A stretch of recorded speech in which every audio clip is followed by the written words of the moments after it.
Sempat dilonggarkan dengan tidak ada pemeriksaan di checkpoint PSBB Palembang pada Lebaran pertama, pemeriksaan kembali dilakukan dengan banyaknya pelanggaran dari warga.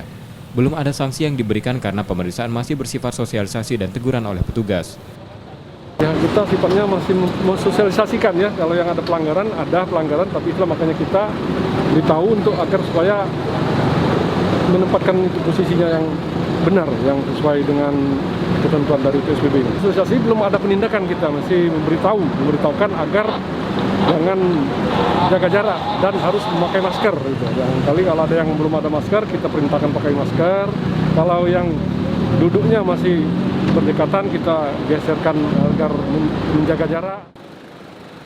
Untuk lajur dari luar menuju dalam kota masih tampak ramai, sedang sejumlah ruas jalan protokol di Palembang masih lengang. Reski Oktora, Mokles Diferensial, Kompas TV, Palembang.